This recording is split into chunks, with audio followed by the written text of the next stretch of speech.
nekk rek di nuyu kaatong ba koy na Gambie wërngal képp fépp fa waaye munti nekk rek ñu ngi laa nuyu bu baax a baax a baax di nuyu ñi nga xamante ne ñoo nekk ci lapitaan bi jamono ji di leen ñaanal yàlla may leen wér ak ñi nekk ci prison yi yàlla génne leen fa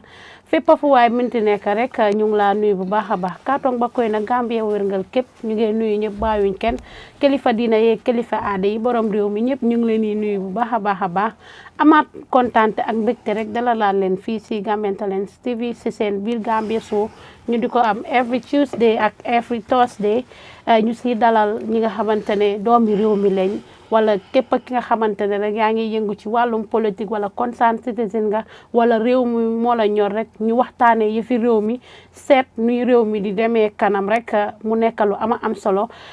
tey nag ñu am fi gan gu màgg comme nuñ ko dee defee saa su nekk rek last week maa ngi fi amoon ki nga xamante ne mooy woon docteur Mané bu UDP day nag mu am fi ki nga xamante ne mooy honorable Saihou Mballow special advisor to the president tey moom laa am fii si Birr Gambia show ñu nar a waxtaanee yu bare bari comme niñ ko dee defee saa su nekk rek ci Birr Gambia di waxtaanee current issue yi burning issue yi luy askan gi di jàmbat li ñuy waxtaanee ñu teg ko si table ji waxtaanee ko seen ndax dinañ si am solution ndaxte réew dañ koy pencoo waaye duñ ko pàccoo te lu ñëpp bokk lu ne ku ne nga sa te réew mi ku nekk am na si cër honorable Saihou nuyu naa la. Ramatulaay tey moom feelu luñu tey feelu ma leen jërë ngeen jëf tey moom yàlla def na try naa di last time munuma ko mi waaye tey kay moom dama toog ma ne fu mu jaar ma ñëw fii nii Gambia Talents pour ma waxtaan ak yéen about the issues burning issues of the country loolu moo tax ma ñëw jërë ngeen jëf pour seen welcome bi xam naa tey gars yi dañu yóbbu light bi parce que waa State House ñoo fi nekk foog na gars yi dinañ yóbbu light bi dañ dee yóbbu light bi moom fu nekk la even State House light daf dee dem off loolu dafa nekk dafa doo leen blame because sometimes dañ dee waa mooy dañ transmission si dañ dee interchange so within that short time moo dee tax ñu off fii ñu taal fii balaa ñu ñëwaat ñu taalaat so ñun understand ne loolu waaye State House sax ma wax leen ne light daf dee off meeting am rek light benn paf dem daf dee am kon ñun duñ complain naat bu leen complain buñ complain because xam ne ñun duñ leen jarul pour ñu forcer leen ragaluñ tamit ne suñ defee loolu ñun dina ñëw lifin what all we can do is ñu laaj leen what is happening waaye nañoo am light bu système ak yooyu noonu courant bi système steady waaye Ramatulaay affaire current affaire light moom foog naa Gambian si jarul saa ñu wax xam ne definitely that is very obvious ne léegi la improve amoon na fi jamono yoo xam ne jamono ay at yu passé yow affaire light moom am na ñi nga xam ne saa su ñëwee fii jógee bitim réew ak seen xale yi dañoo dawale xale yi dem Sénégal because duñ mun a toog fii gis naa interview yooyu koo xam ne dafa ñëwoon fii interview jógee United States mu ne light bi amut time boobu I was in US mu ne light amut time boobu la gën a bon dan léegi that time was very bad you can compare it doo ko compare ak léegi ñun dee nañ ba pare kon léegi ñëpp ci jàmmaleen nekka waaw we are praying nag mu gën a improve they are working on the system léegi fi mu nekk nii it's a process I mean they are working on the system I mean doo leen blame because machine suñ am fu mu jaar ñu nekk di leen def connectivity bi loolu leen nekk fi mu nekk nii waaye machine su bari ñëw neen so thank God I mean fu mu jaar ñu jox leen time ñu def seen liggéey bi ñu ngi doon dégg ne dañ leen a waaj a privatise ndax loolu am la wala nawet well I have boobu du ma si mun a wax I mean because yëgu ma si dara all right jërëjëf lii mooy Birr Gambia normally dañ dee waxtaanee burning issue yi current issue yi nga xamante ne moo nekk di xew ci biir réew mi waaye bala ñoo dem rek dama la ndokkale si seen by election si fële sa Afdaay Ward ngeen just win election bi nii rek maa ngi laa ndokkale ko ci loolu noonu jërëjëf boobu moom that was a big win simply because Afdaay that was I mean prior to boy bi I mean ku fa nekkoon incumbent bu fa nekkoon prior bi mu joinee MPP he was a PPP first PPP la taxawoon mu win on the PPP that time PPP was within the coalition ma make that very clear seat bi PPP la woon so moom moo cross carpet ak seat bi mu ñëw to MPP after nag bi mu demee abscond bi mu demee outside ñëpp si wut IEC declare a by election ñu taxawal candidate PPP taxawal candidate ñu def a big win so it is a big victory for MPP. fi mu nekk nii gis nañ ne by election si dañ ko dee jox much important ndaxte soo xoolee gis nañ fi bu Massembe bi naka lam demee gis nañ fi bu Banjul bi tamit naka lam demee nit yi wax ne da ngeen ci dugal xaalis bu bëree bëri pour win rek toogu boobu noonu lu tax by election si nii mu important bu nga xamante ne ndax yéen gëm ngeen ne winning this by election moo leen a lead ngeen win presidential election. I mean Rahmatullahi by election in the political history of by elections nekkul ne léegi rek dinaa la fàttaliku by election to yemoon during the time of the First Republic mooy PPP soo mu ne fàttaliku by election amoon na diggante Mbemba Tambidou time boobu Mbemba Tambidou mu ngi GPP under Assane Moussa Camara parti Assane Moussa Camara bi ba pare MC Cham suma papa MC Cham taxawoon PPP all the time MC Cham moo daan taxaw foofu di win ba muy nekk ministre Mbemba Tambidou taxaw challenge ko ba pare win ko PPP ñu ne nanguñ ñu ne am na tapale bu fa xew ñu ne ok IEC déclaré ne ñu demaat by election boobu by election yooyu moo gënoon a xumba bii nii by elections are always very challenging they are very competitive in elections than the general elections loolu because ku nekk dafa wax ne léegi election amut right now there is not an election period waaye election biñ am rek mooy toogu bii nii ñu ñëpp ñu ngi toog relax why can't we go and participate parties yëpp den koo xam ne kii leen support dañoo dem foofu so daf dee competitive for trop ba pare xaalis tamit ku nekk mun na wax ne man jaral na ma dugal si xaalis because ngeen si dugal si xaalis bariwul ñaata xaalis ngeen non bariwul parce que nit yaa ngay tudd ay millions non kon fi yaa ngi fi toog mun ngaa leeral ñaata ngeen si dugal 2 millions mun naa la wax ne that this was the cheapest by election boo xam ne compared to Massembe expenses yi si Massembe spending ko fii nii non that is very obvious honestly laa wax ni how comes kon winu leen Massembe ak delegation bu fa dem government official ambassadors ministers MPs speaker good idea good question lu tax bi fele winu leen fa fii lan ban strategy ngeen use ba win fii good idea good question lu tax winu Massembe dinaa la wax ne Massembe soo seetee the data of elections from the presidential election ñun dañ lose foofu ñu ñëw si National Assembly ñu lose foofu ñu ñëw si chairmanship of the LRR ñu gaay door ñu foofu ñoom ñu win dem to the opposition this councilor bi biñ doon xeexal nii gaay ñoo ko amee woon tamit ñu win ñu foofu yàlla moo tax mu faatu bi mu faatuwee again IEC déclaré ne toogu bi ñu demaat by election ñu ne you know what this is a stronghold for the opposition UDP let's go and go on the offensive attack leen ndaa ñu nangu ko seen moo tax ngeen deploy ñëpp yóbbu ñëpp ñu ne all hands on deck ku mun a am chance ñun ñëpp koo xam ne yow yaa ngi free o am nga opportunity demal nga support ñu seen naka la ñoo nanguwee toogu boo xam ne ñii ñoo ko moom loolu moo waraloon lifin bi was very gisuloo attraction bi am attraction bi everywhere by election Massembe by election by Massembe by because ñun dañu waxoon ne we will take it ñoom tamit ñu ne liñ moom ñii suñ ko jëlee fii dafa nekk ak gàcce si ñun win leen fi presidential win leen everywhere fii is the stronghold of the opposition ñu ñëw fii attaque ñu nangu toogu bi ñoom tamit ñu bañ lii moo taxoon it was very challenging waaye ñu dem ñu seet ñu ne leen this time we will take it you know what ñu ne already projects in fa def at development bi start di def foofu noonu foog ngeen ne there is a change of mooy courant bi ak yooyu si li fi noonu area boobu noonu in Kiang understand ñoo génnee yoon yi jox leen hope everything te dara happenul No, dara dina happen. Mu ngi happen. Election mu ngi ñëw rek ngay ñëw génnee yoon. No, then start loolu dafa nekk already it was proposed. Alleged bribery yi fa amoon nag yooyu noonu. Loolu waa rek la I mean Ramatullah loolu. But candidate bi si boppam génn na mu justify ne waaw oo ngeen ko sax pour afa ko yóbbu yaayam maaka yóbbu ko jox ma ne li ma laa wax ni Ramatullah déglu ma loolu politique la loolu keneen koo xam ne is a sympathizer of the party ruling party pour mu ñëw kool la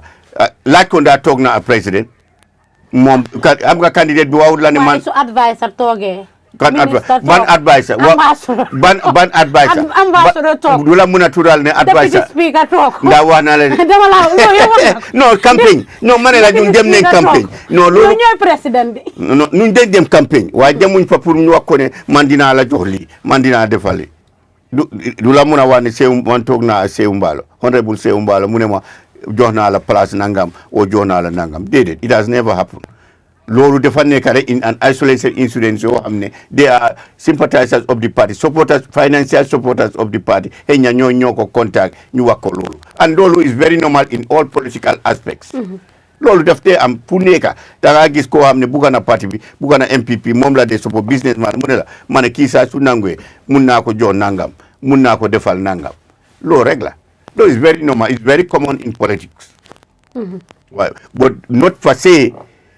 président bi moo wax ne ma jox la lii nga ñëw no that has never happened doo wax ne ministre bi moo wax ne afa naa la nangam nga ñëw order that has never happened what it is very li ma la wax nii is very common in politics ñi nga xam ne they are sympathizers of the party of the ruling party or they are financiers ñi nga xam ne am nañ xaal seen businesses bugga nañ parti bi I mean dem si kanam ñooñu mun ne waa ne ma ne kii sax man I can do this. But honorable xaalis bu bari bu ngeen fa dugal yëpp using government vehicles and stuff dem foofu noonu ak the current situation of this country right now nii fooguloo ne amoon na feneen tamit fu mu dugal dëgg la bëggoon ngeen a win seat bi parce que believe ngeen ne is a stronghold for the opposition so bëgga ngeen a jël seat bi si seen loxo but suñ ko xoolaatee tamit fooguloo ne luñ moo attention buñ fa jox tamit waroon na moo mun a ñàkk a am. Amatullah, I cannot understand why a government official koo xam ne is entitled to his vehicle is entitled to his fuel. Those is an entitlement. Boo xam ne for a month mu ngi am fuel am su fuel bi jeexee moom mooy jënd from his pocket. What would stop him from mu dem ba pare benn bés mu dem mu witness what is happening in Kiang or in Masembe? Loolu one waste is the same usage is the same consumption of fuel boo xam ne moom la am allocate for the month. kon ñu fa dem ñoo dépassé seen boppa. Some of them. Okay. Some of them saa ñoo yóbbu seen boppa ak parti MPP bi loolu parti MPP moto yi ñoo dem foofu that's party. UDP tamit ñi ñu fa gis UDP moto yi ak seen private ñi nga xam ne seen private moto yi and they are entitled it is their right pour ñu dem support seen parti bi ñun tamit MPP moto MPP ak ñi nga xam ne businessman ñoo xam ne am nañ seen own moto o ñi nga xam ne sympathizers koo xam ne amal nga sa boppa te yow you like the MPP nga dem foofu ngay fuel sa boppa what is wrong with that? Loolu is nothing. It's not coming from the government coffers. That has never come from the government coffers. Large treasury, large anybody. We have never requested anything. Everything was from the MPP party and from the members of MPP. That's it. We never tamper any account of the central government or local government. We will not do that. Loos ngeen fii yeen stratégie ngeen jël pour ngeen win Banjul ba pare ñu bari dañ wax ne da ngeen bëgg a ñëw divide and rule parce que problème yu bari ñoo jóg si élection si ba élection si afdaay audio yi génn nañ ñii ne MPP la ñii ne UDP la la nga ñu mën a wax si loolu. lan la Alip lan façon lan give me an example. affaire tribe ak yooyu noonu yow dégg nga audio yi bëgguma nga wax bu egga dafa ko moom bëgguma nekk bëgguma see dem. non waaye audio. dégg naa audio bi. dafa bi audio bi génnee. boobu is not from our executive because nobody in our executive ñu find out that it was not from our executive moo tax gars yi the regional committee. MPP regional committee of Banjul génne a president foog am naa gis nga loolu ñu distance seen bopp from that audio ne li ñoo wax ni kii lii la kii tribe nangam la na dem Guinée ay yooyu is not coming from the MPP kii Christian la kii lii la loolu is not coming ñun ñu distant ba pare central MPP tamit national party bi suñ deputy spokesperson bi honorable Sidi Ndiaye tamit ñu génne parti bi génne state official statement ne ñu distance suñ boppa ba pare ñu condemn ko that we are not MPP is not known for that we cannot associate ourselves with anybody who is conducting him or herself in a tribalism manner we will not accept it so loolu moo clair loolu ñëpp xam ne Gambians yëpp xam ne is not coming somebody fabricated somebody wanted to blackmail the MPP and the person has failed loolu rek la it has never emanated from the MPP it's not léegi win bi am na hope li ngeen liggéey Afdaay parce que gis nañ Sabally mu wax ne waa Afdaay xam nañ ne paak bi waa Banjul xam nañ ne paak beeg yooyu MPP ñoo ko mën a def ndax liggéey ngeen def di ngeen ko def wala paak bi balaa bàyyi élection bi da paak bi ñu start nañ affaire paak bi start nañ am nañ a committee boo xam ne ñu ngi raise funds pour paak bi is going to be fixed already am nañ foog naa luy suma faatewul fi mu nekk ni almost 30 million yoo xam ne yooyu tegu na pour paak bi loolu du affaire bàyyi élection bi de it was there because His Excellency President Adama Barrow dafa wax ne waa Banjul yi Afdaay foofu leen de use that seen campagne bi loolu ngeen doon use pour di ko campagne déedéet waaye tamit kan moo am tamit naka la tuddaati kan moo am kudu di laka Ramatullah ñu am li nga xam ne ñu ngi def liggéey bi ñoo def tamit ñu ngi si élection ñu noppi ñu bañ ko wax moo tax ñu wax li nga xam ne moom la ba pare tamit yi nga xam ne Banjul project bi Banjul ni mel ñooñu gaay gis nañ ko loolu moo tax ñu votal ñu that was not we couldn't even jarul ñu use ko waaye Banjul project bi fooguloo ne loolu lu waroon a am la parce que Banjul mooy capitale Gambia war na moo développe parce que loolu yëpp nit yaa ngi fay seen taxe ak yooyu noonu dëgg la war ngeen koo campagne waaye tamit fooguloo ne taxpayers money yi rek ngeen jël defaree ko loolu ba pare lu war a am la. waaw li ma la wax ni kon soo waxee loolu kon lan moo tax loolu amutoon for the past 30 years 40 years ton su fekkee ne loolu lu war a am la te Banjulian si ñu they were paying taxes lu tax loolu nekkoon foofu ba ñun bi ñëwee ñu war ko fix. waaye am na tali yi du nga ne loolu dafa waroon a am. am na tali yi nga xamante ne BCC ñoo ko commencé woon time laay ba projet bi foofu la starté.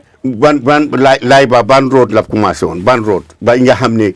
constructively ñi nga xam ne solid construction commencé na ko ba pare def na ko ñu Banjul mel nii tey let us be very honest on what is happening and what we have seen in Banjul today. It's not completely dañ def the overall work of Banjul moom leen di nekkul ne pàcc fii gas fii pàcc fii déedéet li ma la wax ni a serious work boo xam ne moom leen def Banjul boobu projet boobu there is nobody who can claim ne moom bëggoon na ko def it's our project and we dañ ko président bi daf ko ene waa Banjul te def na ko he has succeeded moo tax Banjul they are ñu ne is a no entry zone for anybody other than the president. ngeen ko si time mayoral bi after UDP ñëw win fa. waaw mayoral bi fa demee. waaw loolu la mayoral bi waxoon nañ ko xam nga lu tax ñun wax nañ ko over and over si yeneen medium house ak because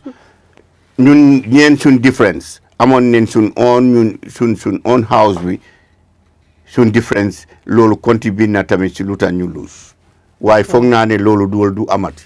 yéen neen. ñun noonu si ki ngeen tànn la gaay bëggutoon wala. non ni ma la mun a wax rek ne mooy we had our own differences. man dégg naa ne ki ngeen tànn am na ñu ñenn si yéen dañ ko opposé woon bëgguñ ko. non man du ma mun a wax loolu because man dégguma ko si gaay waaye am naa ne ñun amoon nañ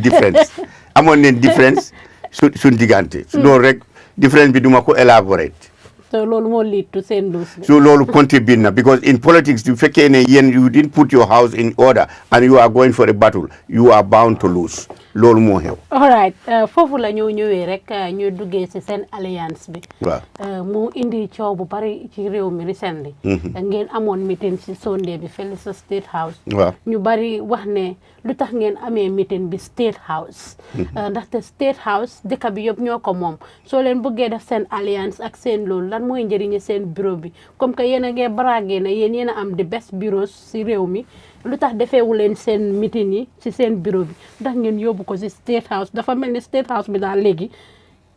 ku jóg rek yaa ngi State House tey receive ngeen Mandinka something ëllëg ngeen receive ñeneen gannaaw ëllëg ngeen defee fa seen meeting si lu tax mënu leen ko woon a def seen bureau bi lu tax waaye State House xam nga yëg nga coow bi bari na. du affaire coow Ramatulaay. affaire coow la di parce que gis nañ Gambian si ku nekk mu ngi see wax. Gambian si it's only some people yi nga xam ne pockets of people ñoo xam ne di yuuxu waaye ñi nga xam ne majority of them soo conducté et survey da ngaa gis ne majority accept leen ne foofu la président bi nekka seat of power foofu la nekka understand nga fu nit ñi ñu ko bugg a gis su fekkee ne is easier pour ñu dem foofu mit ko foofu rather than président bi jógee foofu security SIS army police yëpp jóg ñu dem si political bureau ñu jàppa area bi yëpp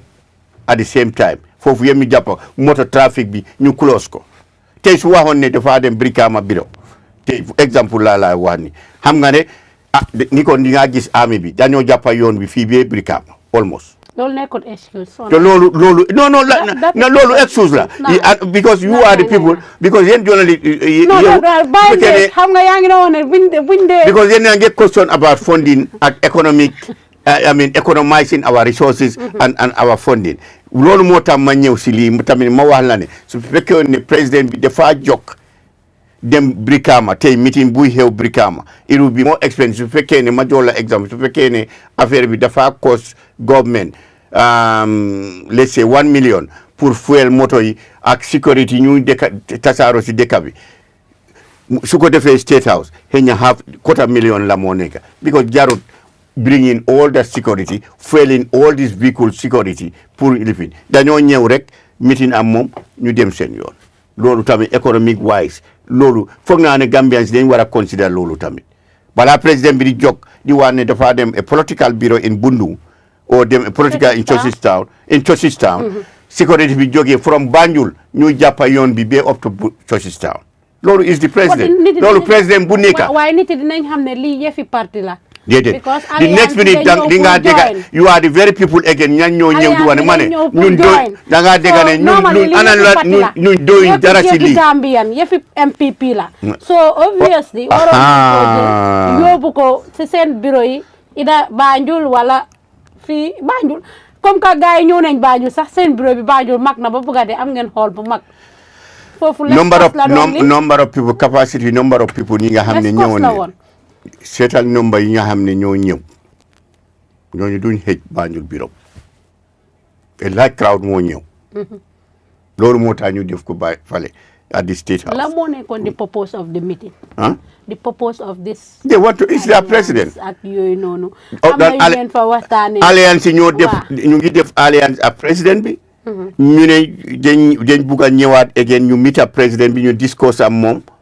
ñu asoo ko ne. ba tey seen position in the alliance ba pare tamit ñu gërëm ko with the development project soo xam ne soo achievement am mi gis nañ ko. that was very important because duñ ko mën a def individually so loolu moo tax those coalition parties yi alliance parties yi nga xam ne ñoo ànd ak moom ñu ñëwaat ñu wax ko ne we are meeting you te ñu mit ko ñu wax ko ne gis nañ sa liggéey bi rafet na feeluloo ñu rusloo ñu rusuñ because pour développer foofu. kon daal dañ doon rataxalaat seen diggante. yoon bi lañ doon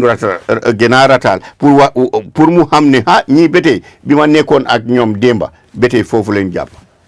so loolu rek la they have aso him moom tamit xam na ne su fekkoon ne wax bu ndaw mun doon xew yeneen ne parti nangam mu ne lii o diw mu ne ñii mu ne du ñëw. waaye xam nga alliance bi force gisoon nañ fi ñu bari alliance bi ñaata la in number sax 14 or what.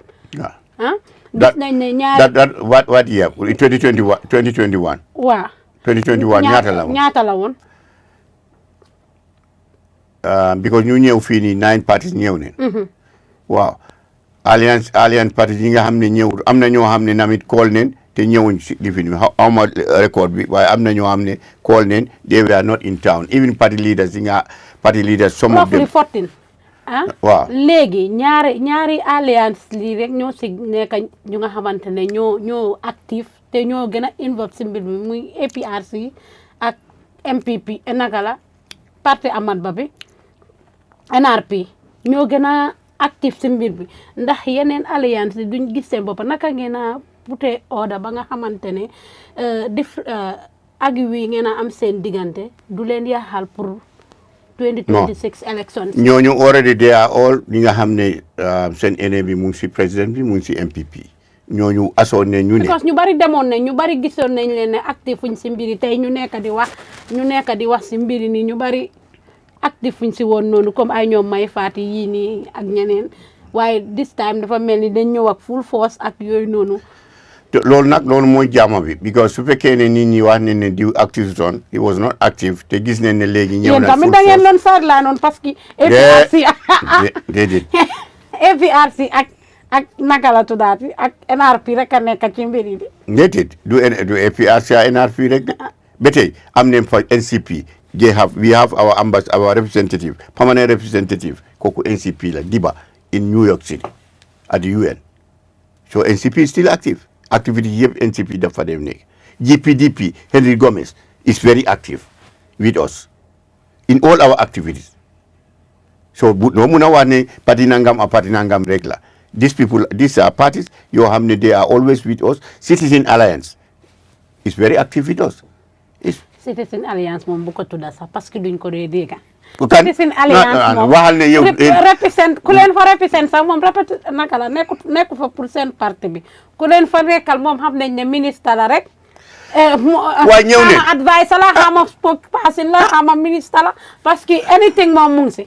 non waay loo wax government bi mooy génn a defend because moom is the Minister of Information and Digital loo wax mooy di minister of information xaw ma minister of communication boo njaay la fi ooyee opposition bi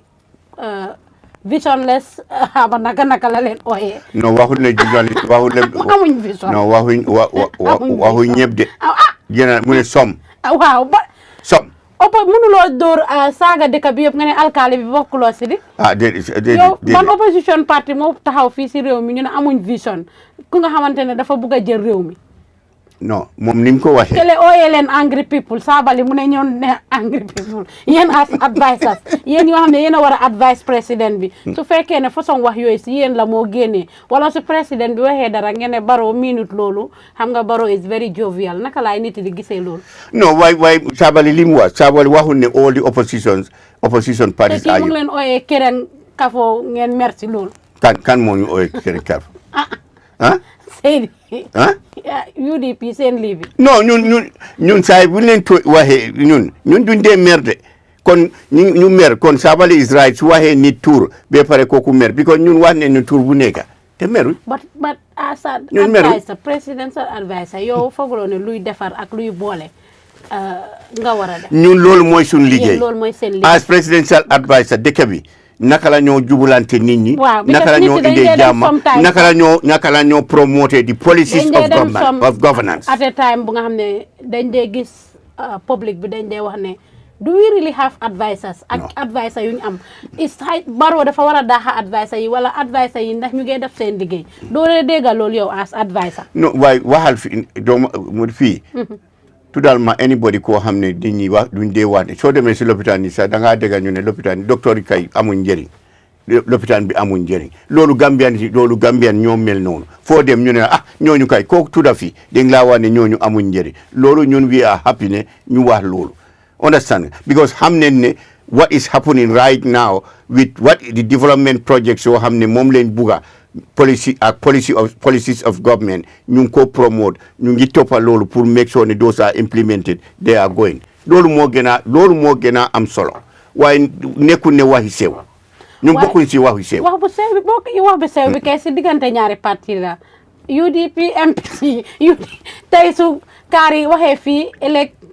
kele génn tontu ko wala ëllëg kii dem toog fële tontu ko wala ëllëg kele wax le démba si guddi rek gis nga lu xew vidéo yaa ngi all over tey si media bi ak yooyu noonu ndax loolu yëg nga ko yow. yëg naa yëpp waaye li ma laa wax nii soo gisee façon yooyu rek ko soo gis xamal ne keneen moo provoque somebody waaye su dul loolu advisors yi they are very professionals ñoon xam ne seen liggéey yooyu of course because ñoon xam ne seen liggéey xam ne ne Gambia bi yëpp suñ Gambia la nit ñi Gambia whether you are opposition whether you are journalist whether you are mechanic whether you are businessman whether you are carpenter whether you are fisherman ñu ñëpp Gambians yi dañ bugg a ñëpp dëkk fii si jaama seen liggéey bi progress loolu mooy suñ interest suñ advisors we don't want to see this country nit ñi even si seen private homes si ñu ngi am dëkk si violence ñu ngi am problème. because sometimes daf dee am yi nga xamante ne daf dee am dañ dee laaj ndax président bi advice nañ ko si lii wala bala moo wax lii nii ndax ñi wax nañ ko si dara ak yooyu noonu ndaxte comme for exemple si julli bi incident bu xew ñëpp di ko waxantoo affaire yi price bi affaire yi journaliste yi ñu ne some journaliste dañ bugg a taal dëkk bi imaam yi tamit am na ñu nga xam ne yuñ di xutba dañ bugg a taal dëkk bi comme Barrow mu ko doon wax mu ngi gis si kanamam bi ne Barrow is angry Barrow dafa mer ma gis la yow di same Saihou Mballow nga dem toogaat kër Fatou nga difen ko foofu noonu ne am na maalo but it's not angry Ramatullah am na parce que no it's not angry naka la every year loolu is an aada bi nga xamante ne dañ ko fi fekka julli bu jot Banjul Muslim elders ñoo ko doon def after ñu ne nañ si boole Supreme Council comme que ñoom tamit ñooy suñ muslim leader yeeg yooyu noonu ñoom ñëpp di dem State House foog naa ne soo leen ooyoon gars yi ñu ñëw wala gars yi ñëw siyaare si président bi dañ war a waxtaanee yëfi réew mi way forward naka la ñu adviser président bi su nu mooy doxaleeg nitam yi parce que moom mooy njiit bi naka la moo yërëmee nitam yi naka la moo liyee waaye du ñëw si wee bu nga xam ne dañoo ñëw ñu leen a wax ne li ngeen a waare di leen traité fële ne le amat bu mu ne am na som imaam yu oo sax wax leen ne seen waare yi ñu xoolaat ko xam nga yooyu noonu pare journaliste yi da am na som journaliste dañ bugg a taal dëkk bi loolu yéen as adviser lan mooy si seen rôle ndax jërëjëf gis nga président bi it is his responsibility pour mu make sure ne su meetee opinion leaders or any section of this country nit ñoo xam ne dañ ñëw pour meet ko mu waxaa ñoom mu oote leen mu wax leen ne nañ ñaan jàmm nañ def jàmm nañ dox jàmm loolu as the leader this is what is expected te loolu la def waaye tamit as the leader of this country tamit it is his responsibility pour mu wax ne am na ñoo xam ne ñooñu dañ dee bugga instigate violence am na journaliste yoo xam ne fii si dëkk anywhere loolu su waxee ne journaliste generally loolu is a general statement Ramatullah su waxee loolu rek su fekkee ne yow amuloo ene boobu pour taal safara demal nga naan lu seeda nga nelaw xam nga waxul la waaye koo xam ne su kaddu soo ko saanee borom xam na ku ko moom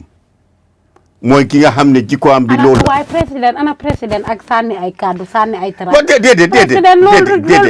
déedéet du affaire sànni waaye su taajee kaddu ne lii la loolu kenn moomut ko de waaye muy wax ne nañ oytu si waana boobu julli bele passé tuddoon na ay tur wax na fi Madi Jobaate ak some activiste ne ñooy bugg a taal dëkk bi ak yooyu noonu non loolu it was a response to Madi Jobaate mu nekku ne moom dafa jëkki rek wax Madi Jobaate li mu waxoon mu respond that day on Madi Jobaate julli bi tamit mu waxaat beneen ban julli déedéet julli bii nii li mu wax mooy mu ne am na ñoo xam ne am na journaliste yoo xam ne dañ dee bugg a instigate violence léegi journaliste yu bari ñi nga xam ne ñoom fii leen dëkka seen njabooti fii leen dëkka jàmm leen bugga duñ dee oote violence understand nga ñoom dee are preaching violence seen njabooti fii leen dëkka fii almost journaliste yëpp fii leen dëkka waaye am na journaliste wala keesi voice waaye am na ñoo xam ne dañoo ubbi seen rajo tamit su ma waxee ne am na ñoo xam ne dañu ubbi seen rajo o ubbi seen télévision nit ñi di saaga nit ñi ndey ak ndey foofu kon loolu kan moo ko moom xam nga waxuñ man laa jox exemple rek su ma waxee ne journaliste yi nañ su ma waxoon rajo du ko nangu ubbi sa rajo bi nit yi dafa saaga nit ñi waaw loolu kenn du ko nangu yow doo ko nangu ñëpp duñ ko nangu yow doo ko nangu ñëpp journaliste you cannot protect everyone media yow dang saa bu nekk danga loolu laa la waan xam nga loolu waruñ ko nangu waaye suñ ko waxee su fekkee ne yéen nangu leen ko fii xam nga yow doo wari yow nanguloo yow sa boppa sa station bi nga xamaat lu fay dox waaye am na station soo xam ne na ngaa dégg mu ne ñi lii ak lii diw lii ak lii ñii lii ak lii lii ak lii ñaama ka safe wala ñaama loolu leen ko waxee rek noonu lañ ko dee bindee loolu moo tax na ma ne la ñun meaning it was not a general statement on the journalists it was not a general statement on the imams understand président bi waxul ko noonu de déedéet mu ne ñi nga xam ne loolu mooy seen jikko dañ war a bàyyi loolu nañ saxal dëkk si jàmm si suñu dëkk bi that is nothing wrong with that there is nothing wrong with that Ramatullah ñun gis neen time jamono boo xam ne amoon na si réew mi façon yooyu journaliste yoo xam ne ana ñoom Pape Sène lu leen dal fii ana ñoom Chief Mané Chief Ibrahima Mané dañ ko wax ñun dañ fight for freedom dañ fight for freedom of speech freedom of movement ñun dañ fight pour génne fi dictatorship so ñun duñ nanguwaat dictatorship ñëwaat fi loolu dafa des si parce que loolu dafa côté foofu sax loolu dafa des yow mi sa bopp si fight bi nga bokkoon yaa ngi woon America sa own activité bopp activiste di wax di lii ba tey changes am waaw gis nga man li ma doon lu tax ma doon li nga doon bañ time boobu léegi nga bugg a koo nangu jërëjëf loolu am nga naan du doon xew time boobu noonu amul léegi loolu moo tax lan moo doon xew time boobu noonu adoption I mean arbitrary arrest moo daan am I mean adoptions of people ñi nga xam ne ñu yóbbu la ba pare duñ la gisati I can give you example jarul ñu mention ko fi ñun ñëpp xam ne ñu gis ne ñu fekk sa radio station television station para yi ñëw fii te ñu ne everybody out ñu ngi laa daaxa ñu ngi laa kik ndax loolu mu ngi xew léegi ñun fii leen loolu moo tax ñun fii leen nekkoon fii leen start xeeb bi ñun dañ start bi xeeb bi ñu gis ne xeeb bi suñ demutee jël position affaire bi jàmm du am si dëkk bi because ñun suñu bépp ñu dal da nga taxaw élection si saani karta sa nit ñi ñu ngi saani karta ñu ñëw arrêté leen foofu saani leen si troc ndax loolu mu ngi xew léegi loolu moo tax ñu dem Amérique ñu ne fu mu jaar ñu xeexal dëkk bi nit ñi mun a free waxuñ la ñu may leen something waaye naan leen bàyyi ñu dox seen jàmm wax seen jàmm loolu moo tax ñun dañ taxaw nekkul ne ñun dañ dem Amérique di nekk activité ñun dañ taxaw fii elections first election bi 2006 1996 1997 yëpp fii la ñu fekk si campagne yi ñu ñëpp bokk nañ si battle boo xam ne ñu ngi leen ñu ñoo detain si police station yi ñu ñoo release su nit ñi ñu ngi leen a arrest ñu ngi leen a detain si loo xam ne amul njëriñ ñu bugg a saani karta ñu arrest bopp yéen yëpp saani leen yóbbu leen makaati waaye recently gis nañ fi yooyu tamit gis nañ fi ñoom flex daan detain nañ leen fi gis nañ fi ñoom alaaji ñoom flex daan dañ bëggoon a saani karta gis nañ fi ñoom flex daan dañ bëggoon a saani karta li daan xew ñoom yaa ngi fi wax ñoom Pape Sène waaw moo tax ma indi ñoom Pape Sène ñu ne dañ leen a dippoot ñoom Pape Sène li leen dal fii ñu ne dañoo dippoot Pape Sène loolu fii la fekk fii la ko fekk fii nga ko fekk fii la fekk ñu jàpp ko ba pare ñu ne ngeen koo dippoot ñu ne ko dippoot fan doomi Gambia fan ngeen koo yóbbu ñu xee Chief Mané ñu jàpp ko gisuñ ko ñu ne leen produce him ñun loolu moo tax ñu nekk si activiste yi nekkul ne ñun dañ bañoon ku fi nekk déedéet ñun we have no personal and grievances against ñu fi nekkoon waaye liñ doon xeexaan mooy bàyyi leen loolu bàyyi leen di tirta nit ñi guddi nga ñëw fekk ni mu ngi tëdda ñu adopt ko jabaram xamul looya xam du gis fu mu nekk famille am du xam fu mu nekk ma ne leen nañ stop loolu Gambia is one family ñun loolu leen doon advocate soo gisee ñu dem si rajo ñu ubbi suñu rajo Freedom Radio Panderi Mbay loolu la nekkul ne dañ bañoon ñu fi nekk de nguur bi de déedéet waaye dañ bëggoon nit ñi freedom bi nit ñi bàyyi leen si jàmm ku def wrong soo defutee dara du la jot na loolu lañ bëggoon nguur bi def su fekkee ne def nga dara nag loi ku nekka suñ la jàppee ñun duñ la wax dara because yow yaa yaaxa loi bi even su fekkee suma doom la su fekkee ne yaaxa nga loi bi di nga go an sa loolu moo nekk everywhere ñun loolu lañ doon advocate waaye nekkul ne léegi ñu nekk fii nii léegi radio station si yëpp ñu ngi operate journaliste yi ñu ngi ni te yaa ngi toog advisor yaa ngi sotti nguur bi yaa ngi sotti nguur bi lu la tey dañ leen fal pour parce que information is power. exactly dañ leen fal pour ngeen ñëw di wax ak askan gi. exactly ngeen ñëw di wax ak askan gi. very good waaye suñ leen ooyee doo leen ñëw loolu lu moo nit. ñëw ma. tey ñëw nga. platform bi every time dañ ne non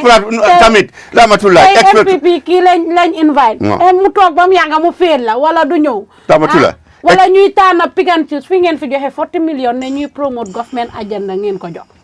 media house yéen a ko wax seen ministre bi génn. waaye kooku caractère la setoon. foog naa loolu moom am nga caractère lim set. da ngeen ko joxe pour 40 millions bi da ngeen ko jox media house yi nga xamante ne ñooy promote government agenda jox ko groupe bi théâtre kat. waaw ñoom dañ seet seen caractère am nga ministre bu yow tey su fekkee ne yow yéen xewle ngeen Gambian Talents dinañ fa dem beneen media house ñu ngi faa ñëw di leen génnee loolu lan la nit xanaa nekkuñ di promote seen agenda yi tey soo demee su suñ page bi tey State House programme yu am yëpp mu ngi fa. waaw seen media loolu moo tax ngeen nekk media. soo gisee yéen tamit ngeen di operate. kon yéen loo leen you people are government agenda wala da ngeen bëgg a ku leen defal PR job ak yooyu noonu. kon yéen a ngi bëgg a ñu leen baat. you people are bëgg a crop media bi sax. am nga newspapers yi. ak radio ak televisions they can only get funding they can only generate fund. su fekkee ne ñu ngi def something di inform nit ñi xam nga loolu. soo leen toogoon fii yéen State House activity what is happening nit ñi ñu ngi kumpa suñ jàppee seen station bi duñ gis anything black out dañoo wax ne ma ne forget about this station da nga jàpp sax dañoo wax ne ñi duñ dee am news sax ñi duñ dee am xëy na opposition bi rek la ñoo génnee ñun dañ bugg a holistically what is happening in the country. bu ngeen a jox loolu bu ngeen a jox ñëpp ngeen waroon a jox rek generalize ko waaye waruloo. non caractère la xëy na next time. you people wala seen communication bi moo wrong nu ngeen communiqué at least nga ne bii mooy phase 1 bi ñi leen jox phase 2 bi. mu ngi waana loolu di dañ ko jox. waana loolu ñuy promote government agenda. waaw wax na loolu mu ne for this time loolu la wax mu ne for this time ñii ñoo qualify xëy na next time. kenn xamul who is going to qualify xëy na yéen da ngeen a qualify loolu la ko ministre bi man ni ma déggee mu ne this time ñii mu neem radio station si criteria biñ seet waxut ko si la def ne ñu promote government agenda so obviously waaye lu mu si munti demee daal waaye xanaa loolu moo end it's not the end of this thing kon nañ toog di xaar. yéen kay def leen seen liggéey. ñun kay ñu ngi def suñ liggéey lu ware. ñun ñu ngi def suñ liggéey ngeen jox ñu ñàkk ñoo jox ñun suñ rôle mooy to inform people ñu génnee factual news. loolu mooy suñ rôle waaye duñ fi nekkal kenn di ko defal kenn PR job yi. non duñ fi def kenn duñu wax ne lii nga def sa headline. ñun bëgguñ kenn duñu wax ne lii nga def sa caption. ñun we are not dictated soo seetee ñi nga xam ne sa they have also earned that 40 million. ñi nga xam ne am nañ ko ñoom ñu ngi wax they are very independent ñu ngi criticize government bi sax. not that fully independent. of course ñu ngi criticize government and nothing is happening of course they are free nekkul ne because of jox nañ leen lii pour lifin rek li ñu wax suñ defee wrong thing doo leen ko binda yi nga xam ne mistake su government def yëpp ñu ngi koo binda any allegation soo xam ne ñu ngi ko level against government ñu ngi koo binda so they are independent bete su fekkoon ne ñoom they are dancing to our tune su fekkoon ne ñoom dañ bugga rek li ñu def rek mu def loolu rek la ñu binda ni kon duñ binda anything loo xam ne is going to trigger anger on our side. Honorable ñu ñëw si demolition bi. Sukuta Salaaji demolition bi coow bi bari. gis nga image yi xaw ma ndax def nga fa ak yooyu noonu sa rôle as an advisor to the president lan ngeen ko si advice parce que kër lifetime thing la su fekkee ne place bi government reserve land la obviously war nañoo am luñ fa def ne lii government reserve land la wala gars yi di fa dem time to time waaye duñ bàyyi ba nit sampa fa dëkk fa more than 5 years nga ñëw ne fii government reserve land la ak yooyu noonu ñu génnee la fa ñëw rek ñu ne according to ñu fa dëkka ñu ne notice bi was too short notify yu leen noonu dañ ñëw rek ne dañoo génnee fii lii ak lii ak lii ñu xëy rek gis ñuy démolir ñëw ànd ak parents yi ñiy xeex fële ñii lii fële yéen lan ngeen si advice président bi ak naka nga ko gisee. Well, I mean, President B on that, she fana bobu dafa am advisors moo di local government minister ak ministry bi ñoom ñoo amee wàllu kër yi ak lands yi ministry of lands xam nga loolu xam nga lands ñoo amee loolu ñooñu ñi nga xam ne area boobu ñoom ñoo xam kër yooyu o land boobu naka la fa taajuwee understand nga so da nga gis ne kun area bu nekk am na ñoo xam ne spécialiste yoo xam ne ñu ngi area bi fiscal planning am nañ fa ñi nga xam ne area boobu leen qualify nekk nañ fa yaaga nañ fa ñeneen ñi dem nañ jàngi xam nañ ko ñooñu they are the people handling this thing ñun ñu ngi gis loolu it is unfortunate li ñoo gis it's unfortunate ñun bugguñ mu demee nii waaye it's unfortunately demee na nii kenn buggut keneen ñëw ba sampa keram ñu daaneel ko because ñu ñëpp Gambians we know how difficult it is for somebody to earn your money ba pare nga sampa néeg waaye so sampa ko ba pare ñu daaneel ko waaye tamit ñun xam neen tamit wantin ne loi dëkk bu nekk loi mooy yóbbu dëkk loi yi nga xam ne moom leen fa taaj sarta yi pour ku nekk doxee yooyu fu mu jaar loolu tamit lu bi moo tax ñu ngi bàyyi with the experts we want them to look at all these things ba pare ñu come up with an answer to what is happening that is the situation wi ma la mun a tontu it is unfortunate bugguñ ko waaye at the same time bi ñu nekkuñ dictatorship this government is not a dictatorship government boo xam ne nga gis ni def dara rek nga ne ko mane stoppal foofu oo nga jàppa ko non danga koo laaj ba pare mu woon la proof ne lu tax muy def si area bi ministry nangam su fekkee ne ministry of local government and lands la mu expert la su fekkee ne agriculture la affaire tool yi ak lifin mu expert la lii moo tax lii am su fekkee ne si media bi la nga waxtaan ak ministre bi ak ministry am bi lii mu woon la loi yi ak policies yi lan la laajte nara sang foog naa ministre yéen saa seen ministre bi moo xam ne you are under that ministry foog naa am na ngeen loi ak seen frequencies ak la ngeen war a wax foog naa loolu am na ngeen ko nekkul ne loo bugga rek dëkk bu nekk loolu in America de loolu moo fa loolu dëkk xam nañ ne in Gambia su la joxee lancing of entertainment yow entertainment lancing nga tamit dañ am lancing to bill parce que gis dem nañ physical planning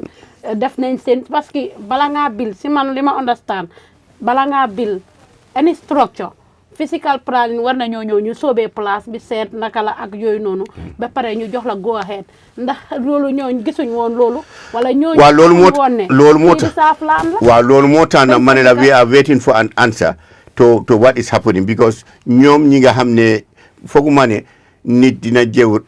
we are waiting for that su loolu xewee tamit loolu tamit fii la ñëw fekka su fekkee ne dañ ñëw rek amoon ne loolu yëpp ma am suma permit waaye ñoom génne nañ kayit yëpp ñoom waaw ñoom génne nañ kayit yëpp génneen kayit waaye tamit dégg nga yeneen version ñun dégg ne yeneen version ne ñoon di kayit dem nañ si books yi xaw ma ndaal loolu la dem nañ si books yi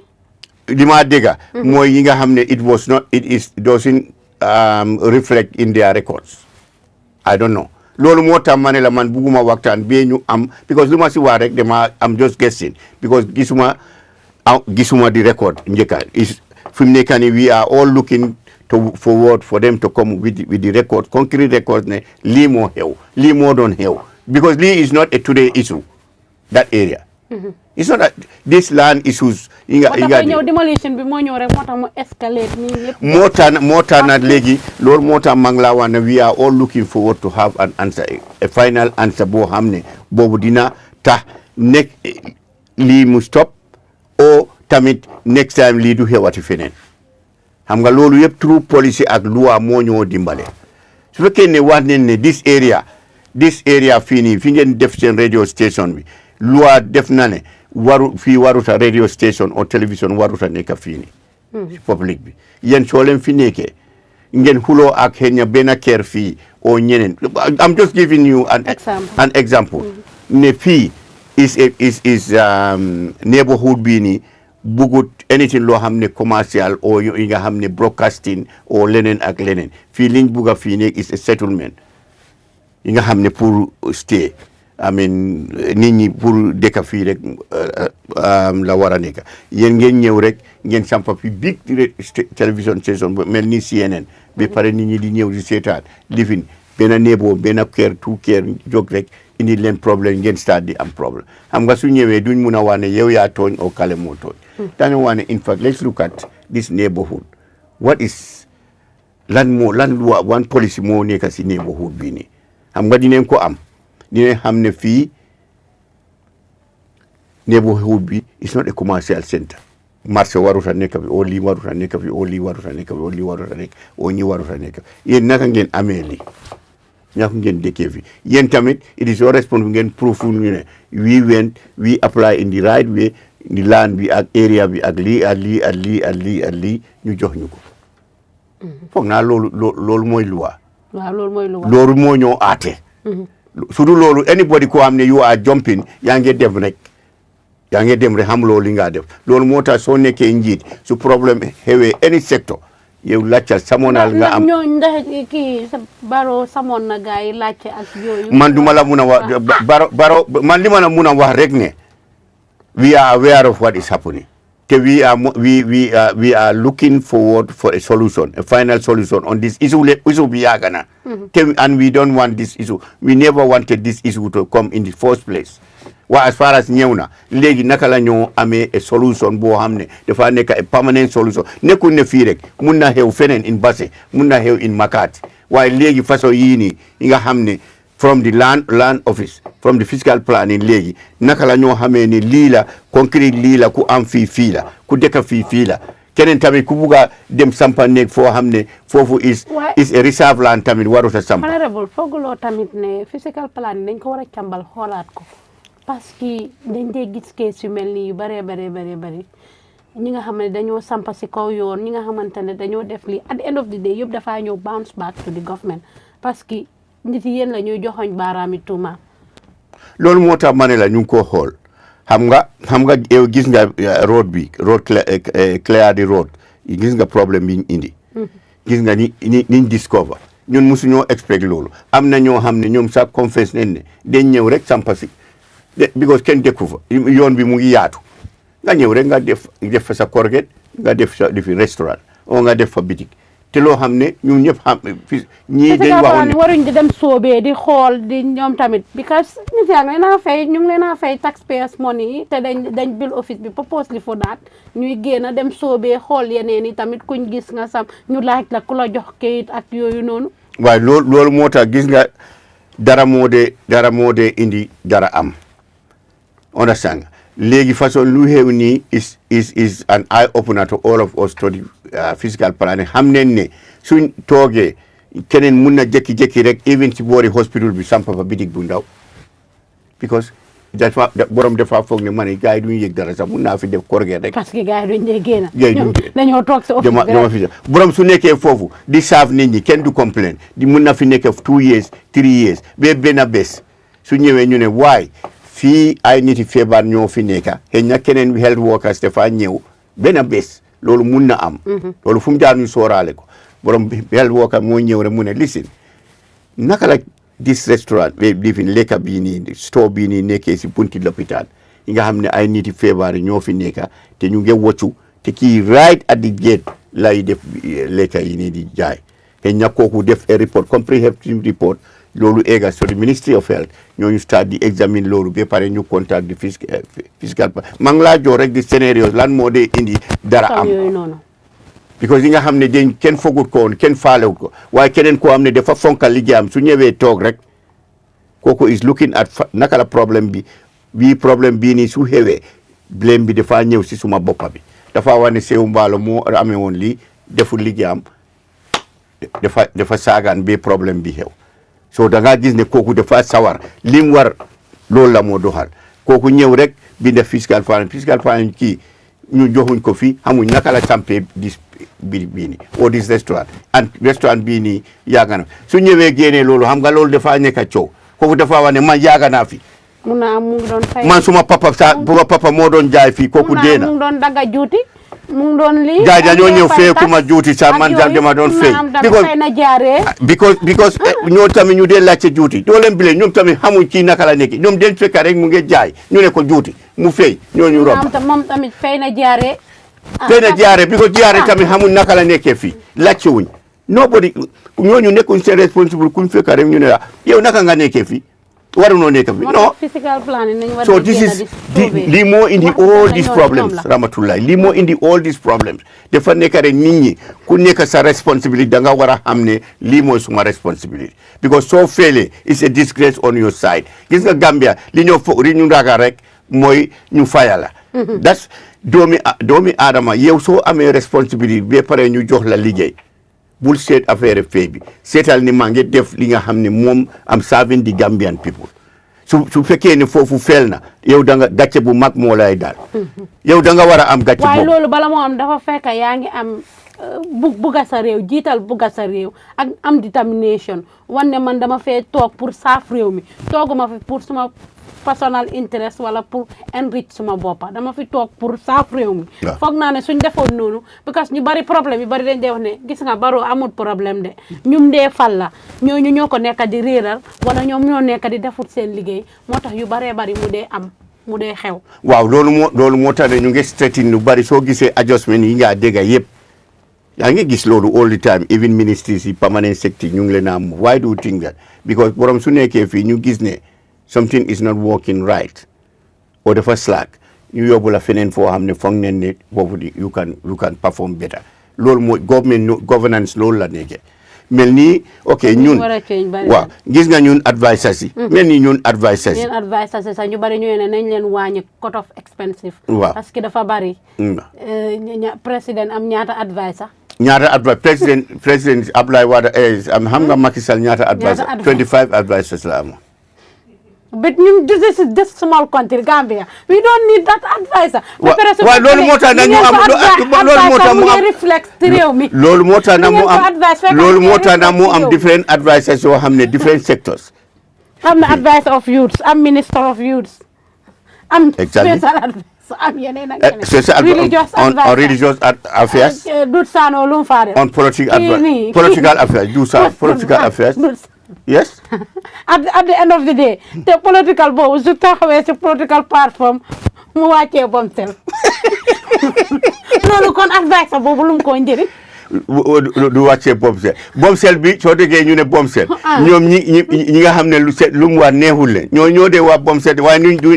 MP bi dañ ko dee tàccu soo toogee nga ooyee yu def ci bureau naar biti loolu du bomsel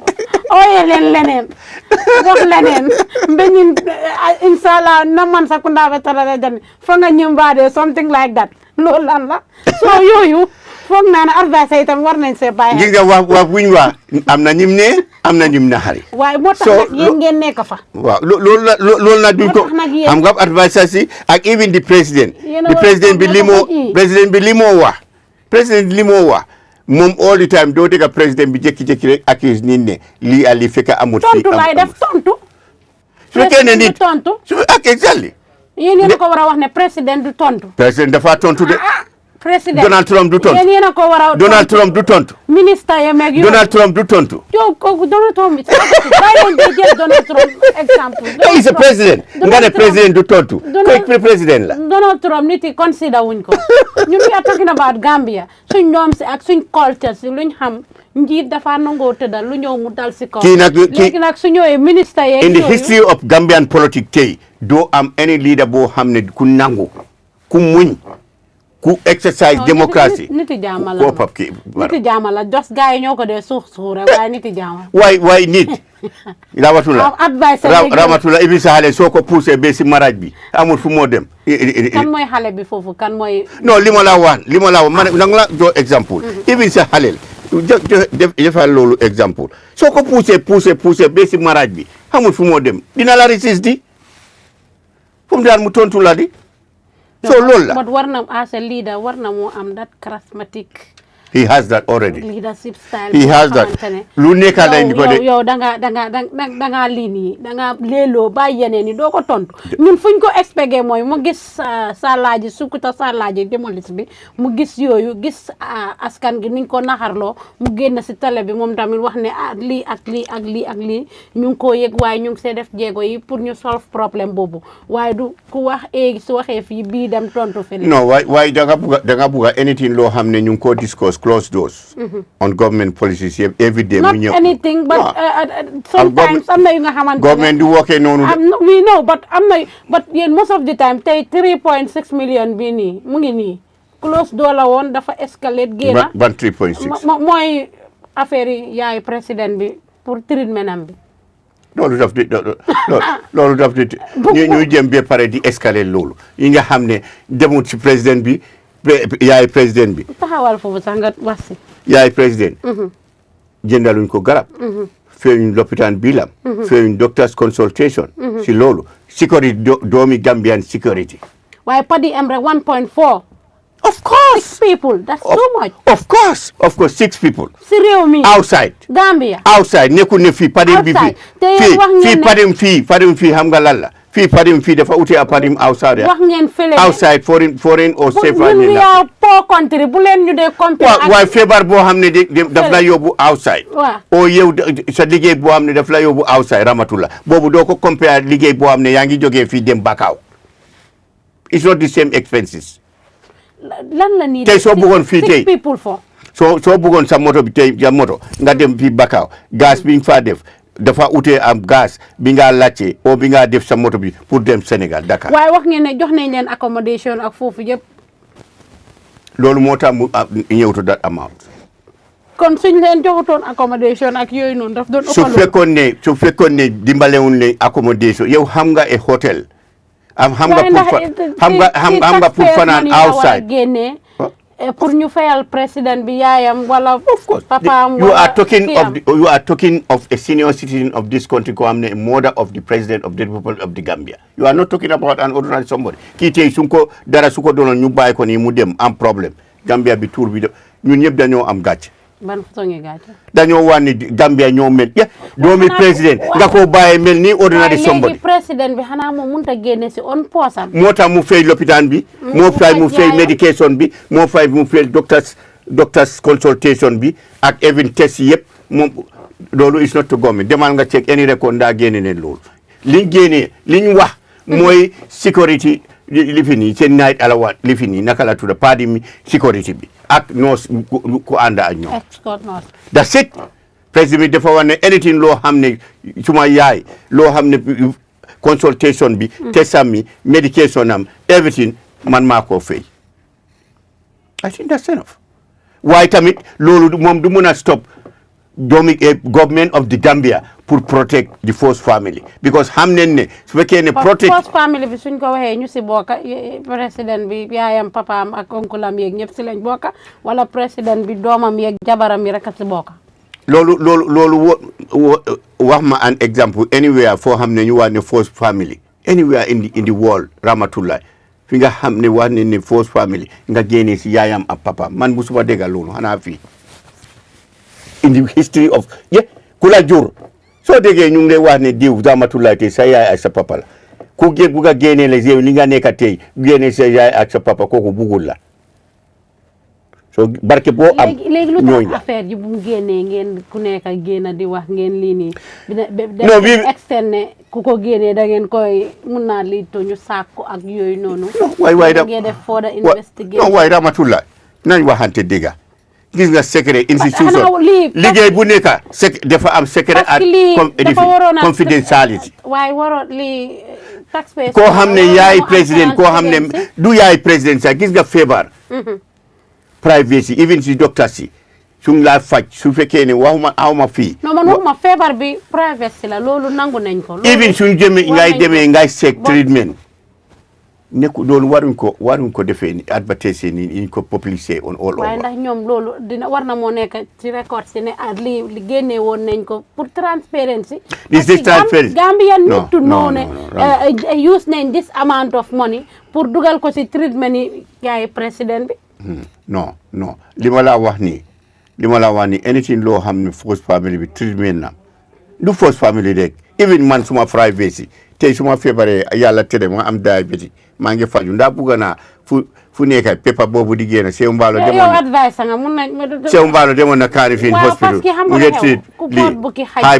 high blood or lii and loolu is confidential feebar fu nekka feebar soo demee lopitaan sax dañ laa wax ne lii is confidential exactly kenn war fa disclose sa feebar exactly but nit yi disclose suñ feebar bi xaalis buñ si dugal non ne kii dem na sax in the first place sax ba pare yéen a taxaw fii ngeen ne Gambia bi am na lopitaan yu doy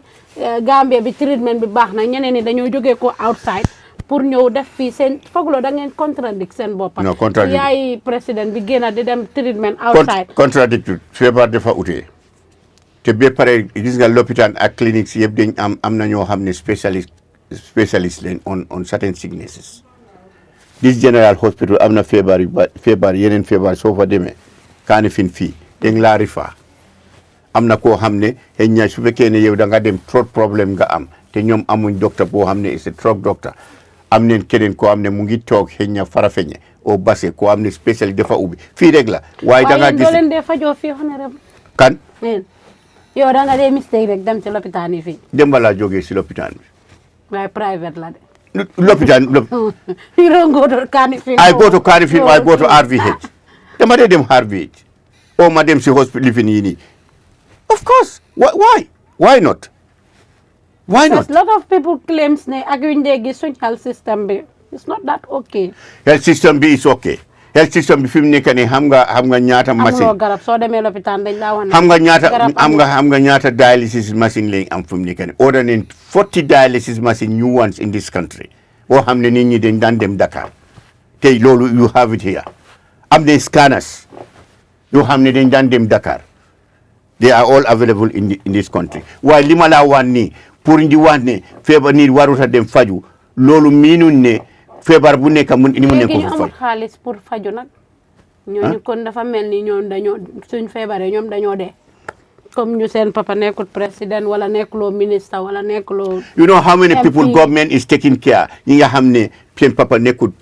ñi nga xam ne government moo leen yóbbu Turkey government mu ngi leen a yóbbu India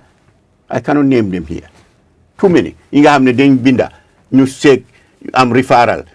to the Ministry of Health or to the President office ñu gis ne kii Gambian la am na feebar bii nii te ñu ne feebar bii nii su demut Turkey docteur nangam mu fa o clinique nangam mu fa dina dee ñooñu yóbbu ne ñu ngi danaa yóbbu waaye li ma laa wax nii it is not proper pour ngay wax nit ñi ci feebaram diw feebar na ñun ñoo ko dimbale diw feebar na yaayam feebar na man maa ko def yéen loolu moo leen si dañ ko gisee ne loolu dañ ko weer feebar dañ gisee ne anybody ne diw feebar na rahmatullahi tey non waay loolu gis nga senior citizen ñun Gambia dañ war a wantin dañ war a respect suñ senior citizens loolu fu nekk la gis nga in yeneen dëkk ñoo xam ne they are powerful senior citizen even boss senior citizen su duggee rek yow da nga war a dañ koo binda foofu sax give chance to the senior to the elderly ñooñu dégg leen si boss mu toog si train soo gisee elderly yow young man na su duggee yow da ngaa jóg kooku toog si hospital su demee yéen yaa ngi si line di elderly dañoo oo ñu ne ko mama come in or daddy come loolu we have to develop that ñooñu dañ yërëm seen junior one si yooyu su amee dafa fekk ne ñooñu dañ yërëm seen junior one si senior citizen elder si dañ yërëm xale yi dañ dee yërëm xale yi because xam ne ne ñi xale leen ñi balaa ñu nekk mag ñoom tamit fu mu jaar ñu jox leen seen teranga ñu jox leen good manner good behavior si réew mi pour ëllëg ñu nekk kilifa si dëkk bi suñ paay suñ mag yi ñu mag yëpp am nañ that idea they know that ñoom duñ fi nekk fo faaw ana suñ kilifa yu bari demuñ ana ñoom Saa Dawda Jawara ana ñoom Assane Musaka ana ñoom Sirfu Diba ñoo xëy ñoo liggéey ba lifin ñooñu demuñ why because they don't preach a good behavior good manner pour ñu respectante ñu lifinante understand moo tax ñun tamit ñu ñëwee noonu ba tey dina am jamono boo xam ne Saihou Mballow doo ko gis rajo yi doo ko gis si télévision xale yi ndaw yi nga yab yi ñoo yab si mbedda bi nii moo tax suñ gisee ñuy def lu bon ñu oole ñu ne leen booy bul def loolu bul yaaxa sa boppa ëllëg mun nga nekk fii kilifa o mun nga am something because dañ ragal ne borom yaaxa boppam completely yaaxa ficcoa te ëllëg mun na nekk place bi ma nekk mun na fi nekk somebody mun na nekk businessman mu success waaye su fekkee ne waxuñ ko loolu préjuñ ko good behavior rahmatullah any society boo xam ne lifin la bu society bu yaaxu la boobu mala deytaan so loolu dañ fu mu jaar ñu sooraale loolu youths are the future leaders of tomorrow buñ ne mu bàyyi ñu yaaxu moo tax youths si tamit dañ am lu nga xamante ne dañ leen ko war a taxaw war leen koo dimbale that's why we are doing it ubbi ay factories ubbi ay skill center recently nii gis nañ Tibex ñu ngi sampa Tibex gis nañ ne gis nga Tibex yu ñoo sampa waaw gis nañ ne gis nga skill centers yu ñoo sampa ñëpp uutoon nañ passeport pour affaire yi Spain bi léebo beeg yooyu noonu but gis nañ ne tamit ñu bari dañ ci am disappointment we are looking for an avenue buñ am disappointment we are looking for an avenue pour ñu dem foofu ñu am liggéey ba tey is not lost understand ñun fu mu jaar ñu follow indi nit si dëkki jàmbur yow moomuloo dëkka boobu de da ngaa négocier ne suma doomi réew dañ bugg a liggéey they want to work they want to earn something nga mu ne leen di ok nangu na so léegi su nañ d'accord ngeen wax ne ok léegi ñaata nangam nga yow nga wax ne sa dëkk bi foog nga ne dina need 2000 people su yàggee mu ñëwaat mu ne la bu woon naa 2000 waaye for a start dina start with 1000 loo si mun you have to follow that because yow nekkul ne you are forcing your people nga yóbbu leen ne doom leen because tamit ba pare seen condition ci tamit su demee foofu xool ngeen ko bu baax a baax of course condition yi gars yi ak yooyu noonu xool neen ko bu baax yuñ jot a gis ñu ngi wax ne am na ñeneen ñu ngi wax seen gars yi pour ñu yónnee leen pass pour ñu ñib si because luñ foogoon ak lu am ne ko benn non man gisuma loolu woon ma anybody yoori ma pass koo xam ne yaa ngi ñu ngi laa yóbbu yaa ngi liggéey man gisuma loolu man first time laa doon gis loolu ñi nga xam ne ñu mooy time amoon na I mean past time fii si jamono boo xam ne time boobu ñun nekkuñ in government ñun sa compte man suma boppa compte bi na xaalis pour pass nit ñu nekk outside si dëkki arab yi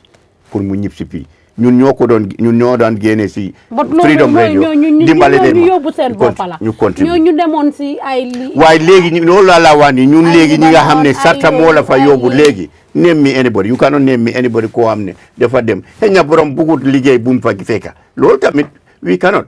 do anything about that because waxoon neen leen le façon liggéey nga faa fekka nekkul ne you are going to work in an office foog naa loolu moom it was made very clear ne soo demee liggéey bi lii la koo xam ne da ngaa liggéey si farm si o koo xam ne da ngaa liggéey berem nangam si institution si ni ña nga fobeere o nga fompa weer o leneen foog naa nit du la yóbbu ba pare waxul la ban façon liggéey nga expect waaye soo demee tamit ngeen bugguloo def loolu we cannot do anything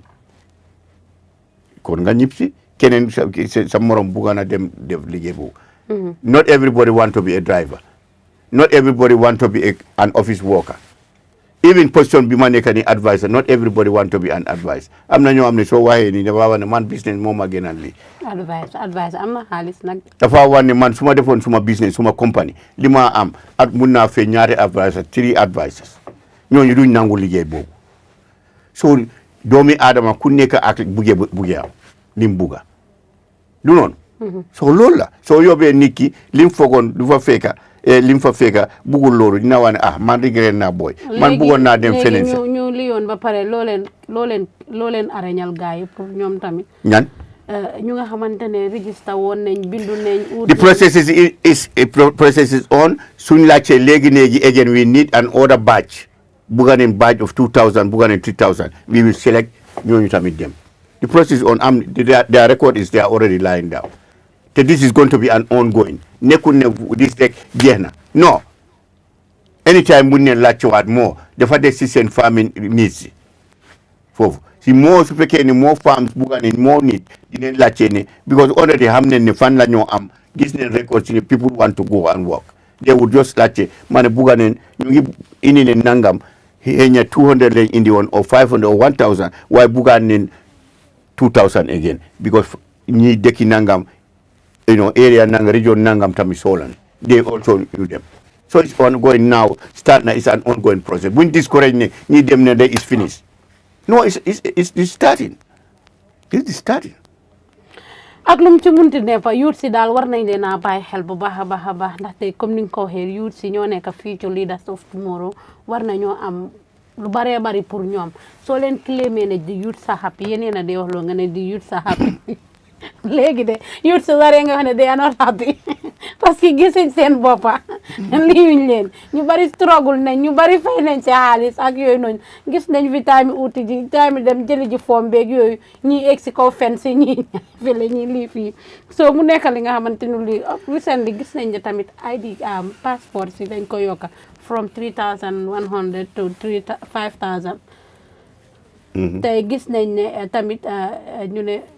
am na ñuy dem pour defaral Mauritanie Gambien si nekk Mauritanie ID card ñeneen yaa ngi laajte how transparency is that ba pare lu tax ñu yokka ID passport bi from 3100 to 5100 te duration bi expiring date bi yokkuñ ko. waaye amin Ramatulaay gis nga lu nekka fi generation lu nekk dafa changes daf dee am ñun time biñ nekkee xaleel mbuur su ma la waxee mbuur xam nga ñaata laa daan jënd mbuur man taraan su laa tombé ñëw tala $1 nga dem jënd $1 nga dem jënd sa mbuur nga lekk understand time boobu noonu ak léegi soo waxee nit soo joxee sa doom o sa raka dalasi nga ne ko indil ma mbuur boobu daf laa saaga sax léegi because lu nekk dafa change lu nekk dafa change life bi dem fii a base ñaata lañ daan fay ak léegi pour dem ñu ñëpp gis neen xam ne naka la dem from here jógee fii dem Serekunda ñaata nga doon fay ak léegi dafa wute so people want to tell us that price bi fi mu nekkoon foofu la moo nekk rek it's not possible books yi nga gis ni ñu defar books waaye books yi soo leen ko ceeñee tamit books yi war na moo nekk quality ak everything ba pare tamit duration of expiring bi war na moo yokk parce que xëy na yéen doo leen go through loolu but pour nga am kayit si réew mi dafa métti process bi dafa métti waaye books yi quality books lañ soo gisee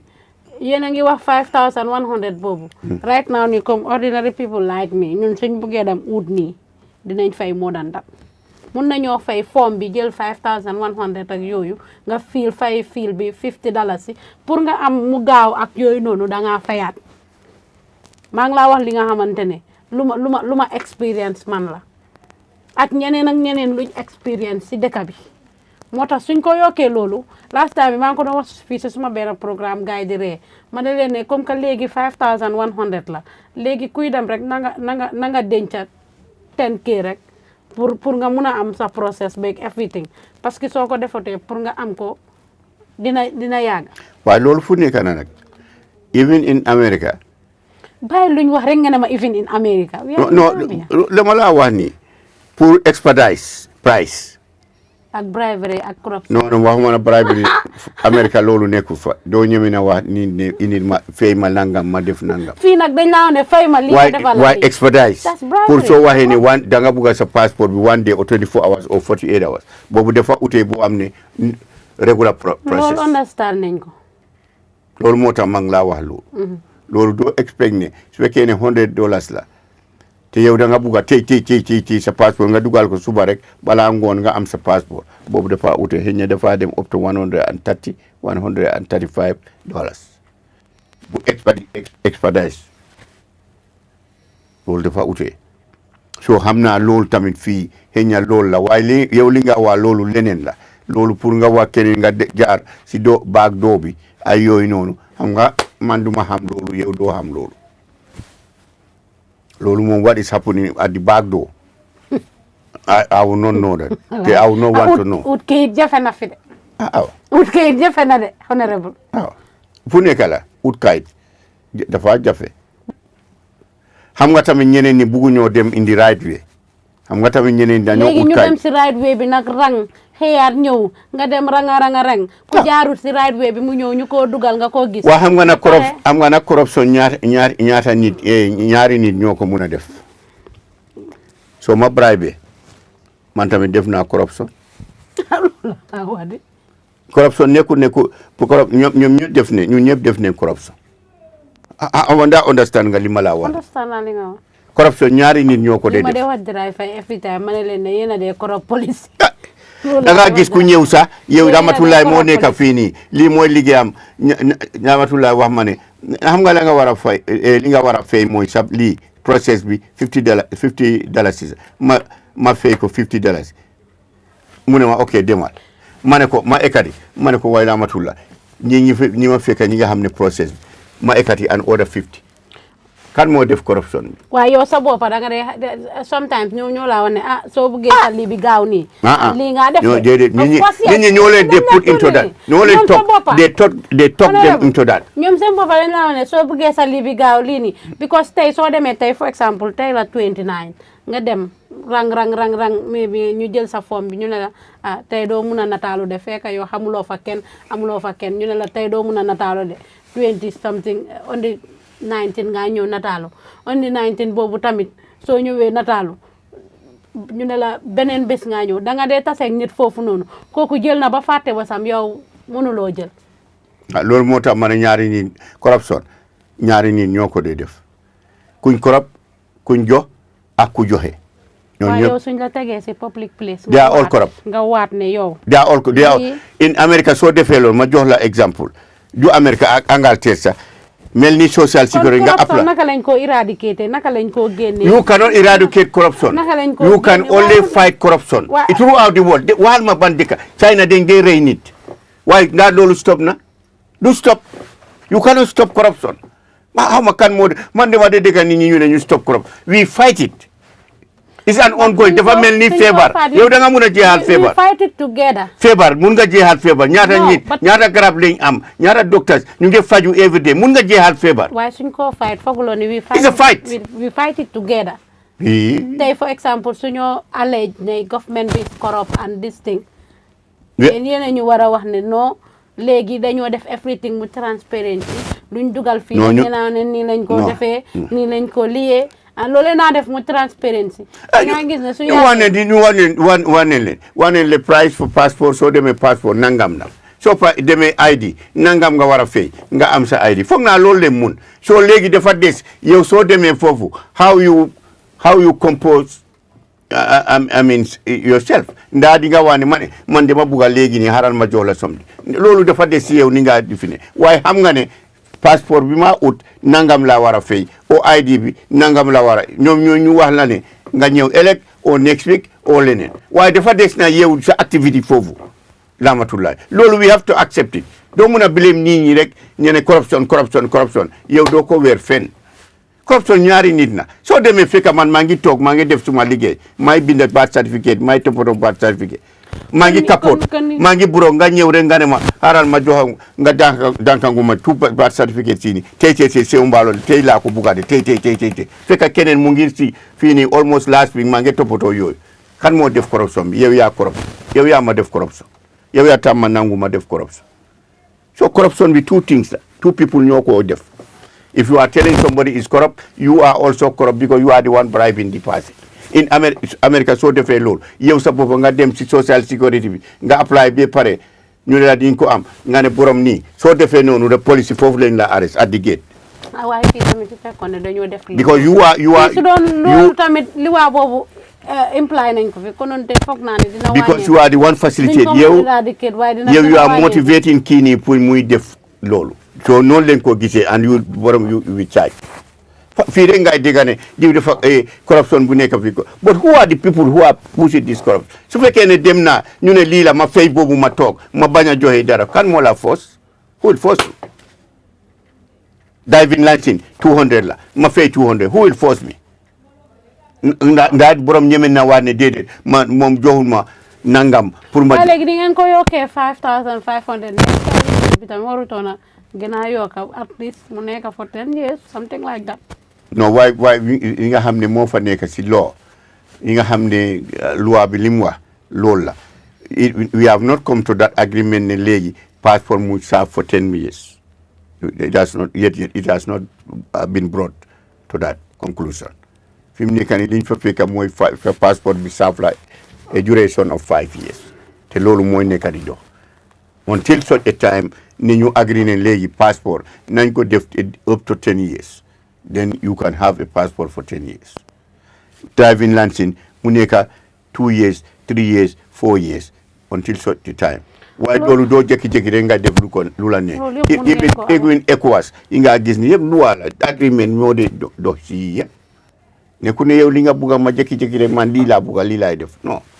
nit ñi dañ dee toog on protocols ñu discuss ñu agree ne lii mooy to the interest protocols yooyu nag ngeen waroon a toog discuss agree pour ngeen wàññul ñu ko bi amin waaw loolu moo tax gis nga tuur maa wax am ñëpp xam nañ ne doo leen dee toog rek ngeen jékki-jékki def lii foog ngeen toog waxtaanee ko def seen protocole am yooyu noonu tamit lañ bëgg a nit yi ngeen defee ko noonu waaw loolu yëpp si waxtaan na loolu moo tax di media ñun gisee ne media is part of democracy media is very important gis nga this is how you will feel ngay xam sa citizenry bi how they feel about an issue si waxtaan yi nga def yi ñoo wax ni gis nga ñoo wax ni ñun dañoo toog ñu déglu télévision bi ñu déglu rajo yi ñu gis ne kii waxoon na fii si rajo nangam kii tamit wax na ni jooytu na affaire bi price bii nii dafa seer government bi lii dafa seer lii dafa seer lii dafa seer nii la ñoo xam ñu toog da ngaa gis ne suñ toogee anytime meeting soo amee ñu ne listen this is something boo xam ne is a burning issue how can we address this issue government yëpp throughout the world lii la li ñoo dégga seen citizens si li ñoo joytu liñ bugga through media bi lañ ko dee dégga loolu moo tax ñun dañ fonkat media ñun dañ fonkat media bi because dañoo xam ne doo mun a waxtaan ak everybody in the state tey su ma génnee fii nii nekkul ne everybody will have access to me pour wax man that's very true even su fekkee ne dafa am problème sax su ma gisee daf ñeneen yi sax dañ ma ragal te kii xëy na ma wax nii xëy na mu ngi ànd ak police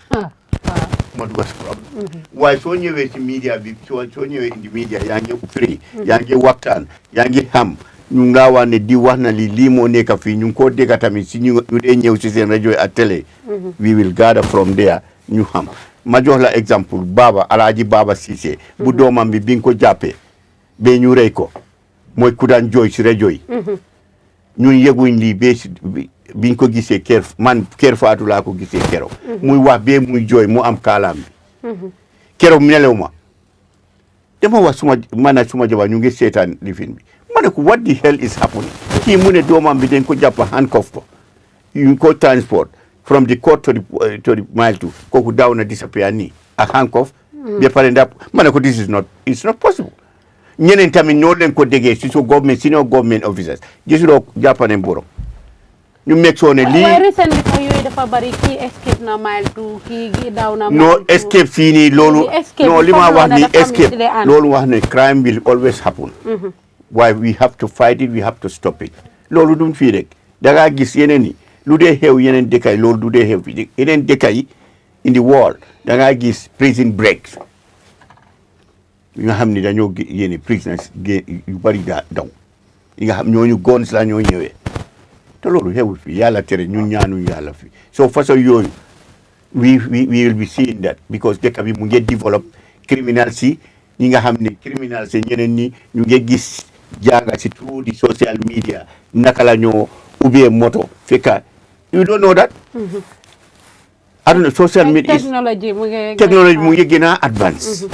rahmatullah so ñun ñëpp nit ñi xale yi fii la ñoo jàngee ak ñi nga xam ne def lu bon rek fii la ñoo jàngee naka la ñoo defee lu bon suñ break prison escape yi nii ñu bari dañ dee wax ne dañ ko complot ak gars yi foofu noonu because daf ko socci kii toog daf doon paak mbalit nekk next minute mu dem mu rëcc waaye da ngaa gis ne loolu su xewee the Ministry of Interior dafa establish in the normal circumstances dañoo establish an investigation loolu waruñ ko duñ ko dee bàyyee am soo ne duñ ko dee bàyyee jarul ma laaj loolu sax I know loolu su xewee they would institute establish an investigation naka la ban time la xewe ñan ñoo nekkoon duty at that time one more the circumstances around that time from there they will be able to figure out naka la loolu xewe I know that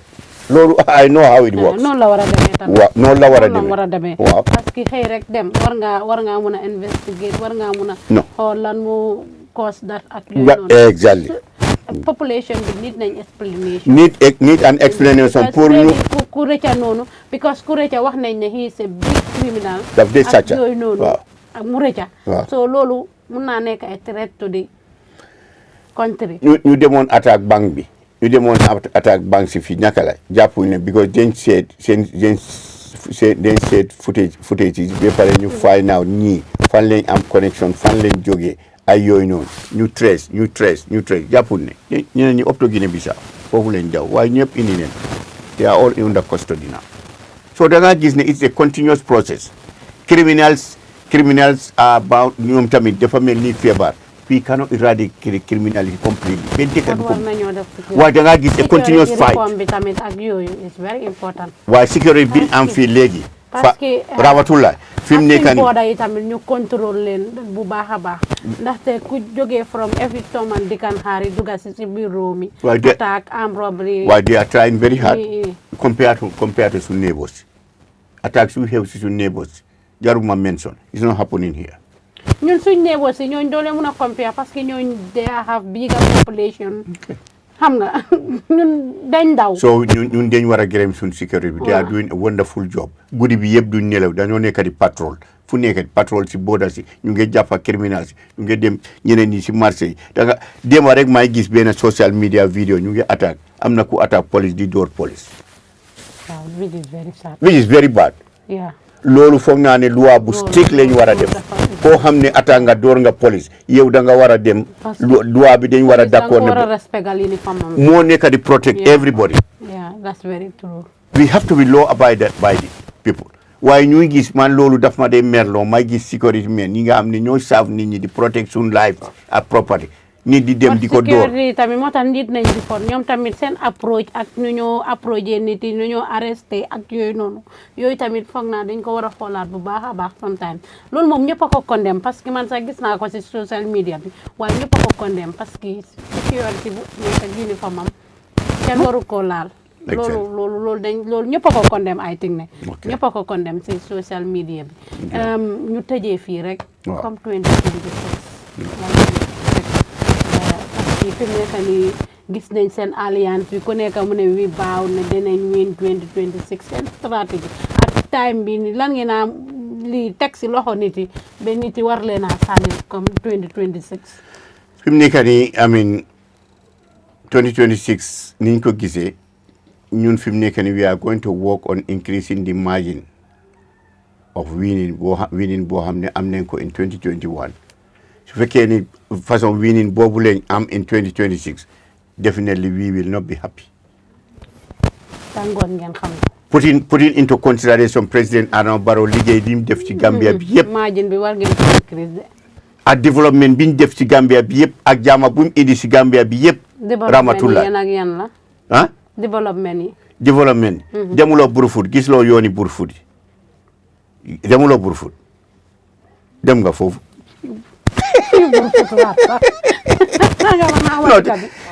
demuloo Kabaja gisoo liggéey bu jëm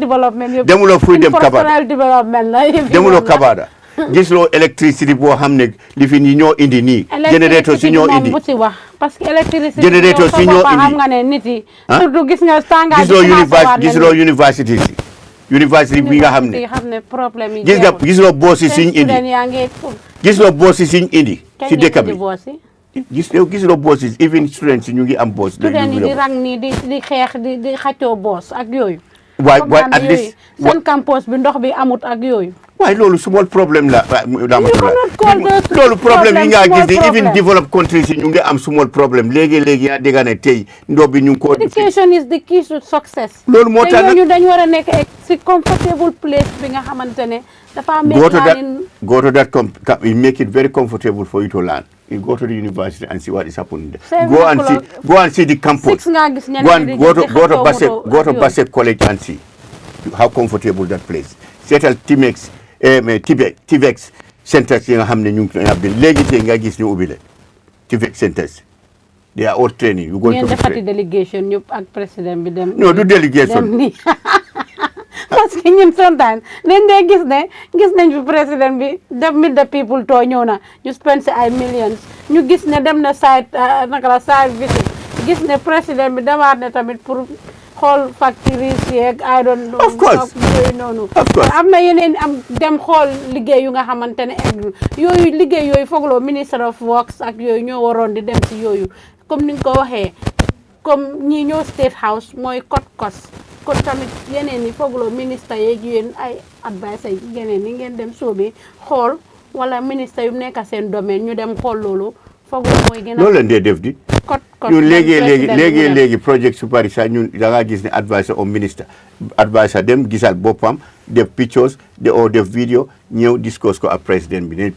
Birame nangam luy xew fo projet boobu lii la fii la toolu o yoon nangam fii la toolu mu xam am first hand information loolu lañ dee def sometimes si waaye su fekkee ne président bi dafa travel moom si boppam pour mu dem gisi projects yooyu completion of those or inauguration loolu fu mu jaar nit ñi mu àndaa nit ñi because yow supporter président bi la yow yaa ngi si parti am bi yow yaa càppa jarutoon mu dem jarutoon na bàyyi ministre bi dem rek mu kos no jar na because party members yi dafa represent a party leading a party members yi they want to accompany him pour ñu make sure ne ñu gis ne their leader has done something or is doing something loolu moom everywhere it has to happen duñ ko bàyyi nii rek mu dem gisal projects or inaugurate feneen waaye loolu fooguloo ngeen bàyyi ba pare ba everything pare pour desul pour hand over rek ngeen jox ko parce que am na yu bari dafa dem ba dafa disappointed parce que liggéey bi ni mu ko buggee woon demul noonu liggéey bi parewul liggéey bi lii waaw loolu moo tax nag mu jogoon surprise visit moom si boppam mu dem gis ne fi mu foogoon ne foofu la liggéey bi toll affaire bi manqué na slow down dafa foogoon ne dafa passé foofu xëy na completion moo des mu gis ne ba tey lu fa des dafa bari so loolu moo dee waral loolu léegi mu jóg rek président Adama Barrow is very active mun na jékki-jékki rek weekend rek mun na tey dama bugg a dem gisi fii nii naka la tuwaal Joshua so da gis ne anybody koo xam ne he's a leader of this country Ramatullah kooku is not an ordinary person you don't expect that person to go as a loner it's not possible it's not even a mayor of a city du dem moom kenn di difin dem ba pare ñu ne ko moom kenn mun nañ ko bàyyi mu dem déedéet sécurité am dafaa dem protocole am dafaa dem ak yeneen xëy na secretary team bi dafaa dem advisers am de ñoo dem loolu du nekk benn nit di more so of a president of a republic even minister du doxee moom kenn ni du dem fu su fekkee ne yaa ngi dem on private thing loolu yaa ngi dem rek private nii yow mun nga dem yow kenn rek nga dem toppatoo li nga toppatoo o nga wax li nga dem nga dem waaye an official boobu da ngaa gis ne secretary si dañoo wax ne I have to be with him pour man suma boppam ma take note I have to du ma ko bàyyi mu dem foofu noonu xëy na mu dara mun na fa xew bu jëlum record mu miss records so loolu moo waral ni nga gis entourage because it's an official thing ak supporters si yëpp benn ci noonu tabi su booy jani waaw anyway thank you very much jërëjëf I appreciate naa sa time bi ma bàyyi la nga tàggatoo ak askan bi rek well kontaan naa trop ba pare di la gërëm pour sa invitation bi pour ma ñëw si seen television station bi I mean ñun ma asoo leen ne this government NPP government is very friendly to the media bu leen hesitate ngeen invite ñu soo leen amee suñ free time am neen ay chairman am neen suñ public relations officers am neen suñ media personnel ñooñu yëpp they are available soo leen invité they will come ngeen am dialogue ngeen am discussion they are there for that because xam neen ne the media is very powerful te foofu la suñ messages si mun a dem ñu mun a xam si what the party is up to so ma ñëw ma asoo leen loolu all the time soo leen amee activité soo leen ñu gisul rek